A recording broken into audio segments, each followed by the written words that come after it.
When we talk about poverty, one of the things that it's really important to understand is that in our society, in the society we're in today, who winds up in poverty is not random. Okay, there are lots of different things that are sort of connected to that. And that's actually really central to sort of an understanding of poverty in a sociological context, because one of the things that we work really hard on at a sociological sort of as an institution, as a discipline, is to talk about poverty as being something that affects people from a structural experience, not necessarily from an individual choice perspective. So sociologists are not really big on talking about, well, you chose the wrong major or, well, you did the wrong thing. Like, that's not kind of what the interest is. The interest from a sociological perspective is often about how structural factors, sort of elements of that social stratification system that we were talking about earlier, affect people differently. And so one of the things that we should talk about is that there are a number of things that affect any individual person's likelihood of living in poverty. We could talk about the effects of living in poverty. That's really, really important. It's just right now we're sort of talking about what predicts it. Um, and many of those are going to be pretty familiar to you if you sort of read the news and follow along with that in a general sense. So if you're a woman, you're more likely to live in poverty. If you are non-white, you are more likely to live in poverty. Some mixed evidence around people with sort of non non-stereotypical sexualities living in poverty. There's some sort of stuff around there. People with disabilities are more likely to live in poverty. Like, this is not news, I imagine, to most of you. What I want to do a little bit today is talk a little bit about sort of what that looks like, because it's one thing to say those numbers exist, okay? Um, but how you explain them and what you draw on to do that is really, really important. So there are some serious questions about, like, who sort of winds up in that place, right? Because for the most part, on most of those sort of barriers, or like most of those characteristics, you can explain them different ways, right? It's possible to say women are more likely to wind up in poverty because the system is biased against them and they are offered lower starting wages and that kind of thing. You can make that kind of an argument about why women are more likely to live in poverty. But it's also possible to make an argument from the same numbers and say, well, women are more likely to choose to work part-time, women are more likely to sort of value family, women are less likely to sort of pursue economically rewarding careers, and to sort of frame that as a choice that women are making, which is kind of a different piece. Um, so when we talk about the things that are associated with that, with living in poverty, one of them that's kind of interesting, just because it has a multiplicity of effects, is the idea of education.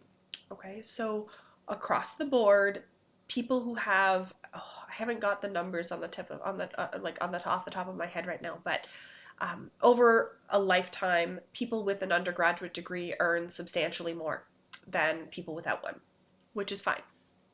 Um, there's a whole lot of question, and so for that reason, right, a way to avoid a future in poverty, and many of you have probably experienced this sort of pressure from your families, is to get a university education, right? Because it lowers the likelihood that you're going to live in poverty, which is great. Um, but there are some challenges with that, of course, right? And one of them is sort of going back to our conversation around wealth, right?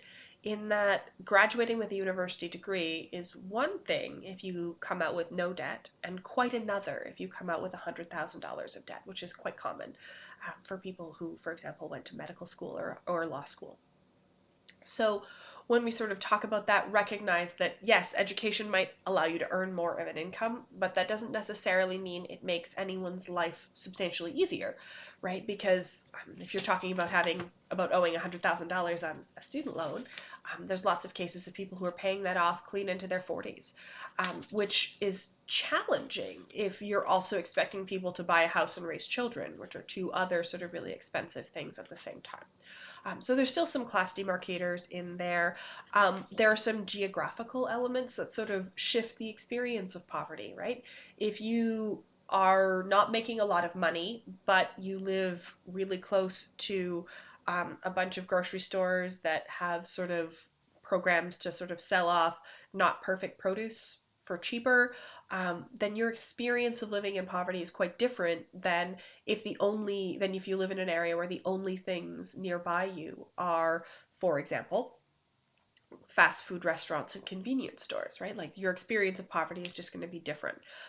There's a whole study of that sort of stuff. So the area, like we could talk about food deserts, and your book kind of doesn't, but I think they're really fascinating, which are sort of areas in the urban environment where there isn't really a good place to purchase food. So this is sort of areas where there are no grocery stores and no farmers markets and no butchers and no, like, none of that stuff is available, because it's not profitable to be located there, which sort of creates all kinds of challenges for people living there. And these areas are disproportionately likely to be lower income. Okay. Um, when we talk about women living in poverty, there's sort of a couple of reasons for that. One of those is about the careers that women are socialized into, and we could definitely have a very long conversation about how this interacts with socialization and ideas about what femininity is and sort of appropriate behaviors. This is a really complicated relationship, but generally speaking, okay, women are going to earn less money than men. Even if they are in the same occupations, even if they have the same levels of experience. There's a whole lot of stuff going on there, but generally one of the reasons that women wind up living in poverty is because they earn less money. But another one that sort of really becomes important, and this is part of our conversation about how we measure poverty, is caregiving responsibilities, right? So in an environment, like in a heterosexual couple, if there are children and there is a relationship breakdown, okay, if there's a divorce, people move out, whatever it is, the likelihood is really high that the woman is going to be the one who remains primary caregiver to the children. And that has a number of effects in terms of her experience of living in poverty. So, for example, if your household is larger, you need a larger income to not be living in poverty. So that sort of increases the number of women who are living in poverty because they're living in larger households. But daycare is also really, really expensive. So childcare and that kind of thing, if you have ever thought about that. In Alberta, you're often talking, I think the average right now in Alberta, at least in Edmonton, is about $1,000 a month for daycare. And I don't know how many of you are working sort of at minimum wage, like entry level jobs, but do think about how many hours you have to work at $15 an hour to pay for $1,000 a month of daycare. And the reality is that you can't not do that, because if you don't pay for daycare, then you can't work at all. But those childcare responsibilities and those caregiving responsibilities also sort of have some other things that come with them, in that if a woman is the one who is the primary caregiver, she's also the one who has to take time off work if her kids are sick. And this happens even in married couples, but when we talked about sort of poverty, that makes it a little bit harder to get promoted at many jobs. Not necessarily like white collar, higher status professional jobs, but some jobs it's definitely a lot harder to get promoted and to get a raise or even keep your job if you're taking time off every time your kids are sick. Or in sort of an era of COVID, every time there's an outbreak at your kid's school and now your kid's out for 2 weeks. That's sort of part of the challenge. And this is something that actually affects women regardless of whether they actually have children.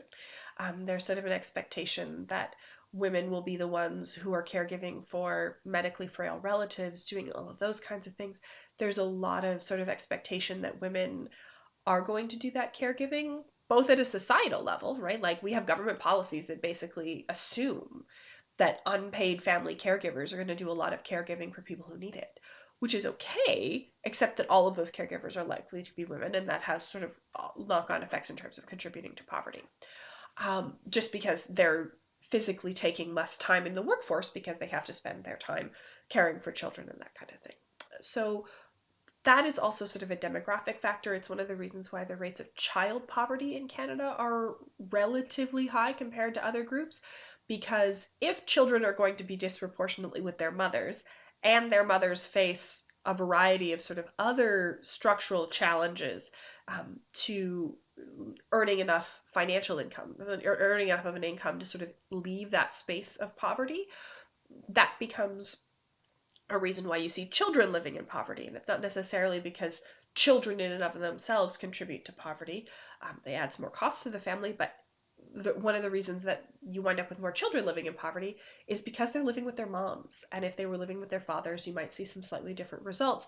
But when we talk about these sorts of norms, and we're getting to this idea a little bit in our next unit, but when we talk about these ideas, there's some significant overlap between sort of gender norms and class norms and all kinds of stuff like that. Okay?